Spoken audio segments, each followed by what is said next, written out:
बात करते हैं उस वीर क्रांतिकारी की जिसने खुद अपना नाम राम मोहम्मद सिंह आज़ाद रखा था। 26 दिसंबर 1899 को पंजाब के संगरूर ज़िले के सुनाम गांव में एक बालक का जन्म हुआ, पर जल्दी ही 1901 में उसकी माताजी और फिर 1907 में उसके पिता का निधन हो गया। इस घटना के चलते उस बालक को अपने बड़े भाई के साथ अमृतसर के सेंट्रल खालसा अनाथाश्रम में शरण लेनी पड़ी। इस बालक का नाम शेर सिंह और उसके भाई का नाम मुक्ता सिंह था। अनाथालय में शेर सिंह उधम सिंह हो गए और मुक्ता सिंह को साधु सिंह का नाम मिल गया। चूँकि उधम सिंह सर्वधर्म समभाव के पुजारी थे, इसीलिए उन्होंने अपना नाम बदलकर राम मोहम्मद सिंह आज़ाद रख लिया था, जो भारत के तीनों प्रमुख धर्मों का प्रतीक था। अनाथालय में उधम सिंह की ज़िंदगी चल ही रही थी कि 1917 में उनके बड़े भाई का भी देहांत हो गया और वो अब पूरी तरह से अनाथ हो गए।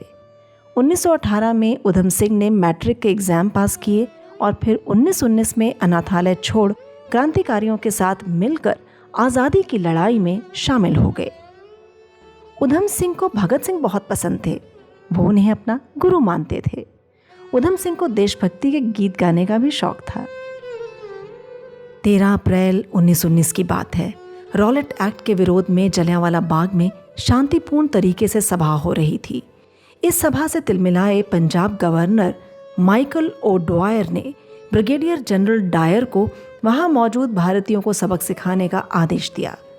इस पर जनरल डायर ने सैकड़ों सैनिकों के साथ जलियांवाला बाग में निहत्थे मासूम व निर्दोष लोगों पर अंधाधुंध गोलीबारी कर दी, जिसमें सैकड़ों लोग मारे गए। अंग्रेजों की खूनी गोलियों से बचने के लिए सैकड़ों लोग बाग में स्थित कुएं में कूद गए। इनमें पुरुषों के अलावा महिलाएं और बच्चे भी थे। जब बाग में गोलीबारी हो रही थी तो उधम सिंह भी वहां मौजूद थे। उसी सभा में उधम सिंह अपने अन्य साथियों के साथ पानी पिलाने का काम कर रहे थे। उन्होंने अपनी आंखों के सामने अंग्रेजों के इस खूनी खेल को देखा था और फिर उसी बाग की मिट्टी को हाथ में लेकर इसका बदला लेने की उन्होंने कसम खाई थी।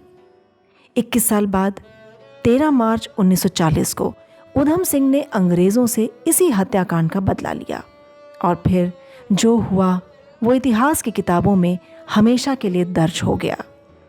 उधम सिंह को जिस मौके का इंतज़ार था, वो मौका उन्हें जलियांवाला बाग नरसंहार के 21 साल बाद यानी 13 मार्च 1940 को उस समय मिला जब माइकल ओ'ड्वायर लंदन के कॉक्सटन सभागार में एक कार्यक्रम में शामिल होने गए।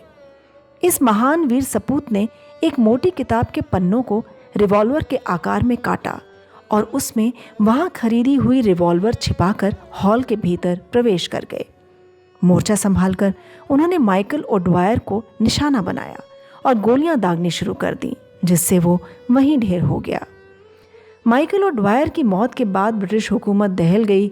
फांसी की सज़ा से पहले लंदन कोर्ट में जज के सामने जिरह करते हुए उधम सिंह ने कहा था, मैंने ब्रिटिश राज के दौरान भारत में बच्चों को कुपोषण से मरते देखा है, साथ ही जलियांवाला बाग नरसंहार भी अपनी आंखों से देखा है। इसलिए मुझे कोई दुख नहीं है, चाहे मुझे 10-20 साल की सज़ा दी जाए या फिर फांसी पर लटका दिया जाए। जो मेरी प्रतिज्ञा थी अब वो पूरी हो चुकी है। अब मैं अपने वतन के लिए शहीद होने को तैयार हूँ। अदालत में जब उनसे पूछा गया कि वो डायर के अन्य साथियों को भी तो मार सकते थे, लेकिन उन्होंने ऐसा क्यों नहीं किया, उधम सिंह ने जवाब दिया कि वहाँ पर कई महिलाएं भी थीं और वो महिलाओं पर हमला नहीं करते। फांसी की सज़ा की खबर सुनने के बाद आज़ादी के दीवाने इस क्रांतिवीर ने इंकलाब जिंदाबाद का नारा लगाकर देश के लिए हंसते हंसते फांसी पर चढ़ने की अपनी मंशा जता दी। 31 जुलाई 1940 को ब्रिटेन के पेंटन विलेज जेल में उधम सिंह को फांसी पर चढ़ा दिया गया, जिसे भारत के इस वीर सपूत ने हंसते हंसते स्वीकार किया। शहीद आज़म भगत सिंह के नक्शे कदमों पे चलने वाले इस महान क्रांतिकारी नेता उधम सिंह को हम आज ससम्मान करते हैं। जय हिंद।